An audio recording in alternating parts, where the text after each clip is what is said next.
আবু হুরায়রা রাদিয়াল্লাহু তাআলা আনহু বলেন, রাসূল সাল্লাল্লাহু আলাইহি সাল্লাম বলেছেন, আল বিকরু বিল বিকরি জিলদু ওয়া তাগরিবু সানা। অবিবাহিত ছেলে মেয়ে যদি জিনায় লিপ্ত হয় তাহলে তাকে 100 লাঠি পিটিয়ে এলাকা থেকে 1 বছরের জন্য তাড়িয়ে দিতে হবে। তিনি বলেন, আস-সাইবু বিস-সাইবি রাজম। বিবাহিত পুরুষ নারী যদি জিনায় লিপ্ত হয় তাহলে তাকে ইট ঢেল পাথর দিয়ে মেরে মেরে মেরে ফেলতে হবে। এদেশের লাখো ভাবিকে ইট ঢেল পাথর দিয়ে মেরে ফেলতে হবে যারা দেবরের সাথে জিনায় লিপ্ত হয়েছে। এদেশের লাখো দুলাভাইকে ইট ঢেল পাথর দিয়ে মেরে ফেলতে হবে যারা সেলিকার সাথে জিনায় লিপ্ত হয়েছে।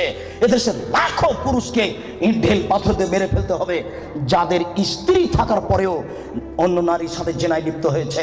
এদেশের লাখো নারী বেহায়া বেশরমা লজ্জাহীনা নারী যারা স্বামী বাড়িতে থাকার পরেও অন্য পুরুষের সামনে নিজের পরনের কাপড় খুলে উলঙ্গ অবস্থায় জিনায় লিপ্ত হয়। শুনুন, এদের ইট ঢেল পাথর দিয়ে মেরে মেরে মেরে ফেলতে হবে, এদের বাঁচার কোনো পথ নেই।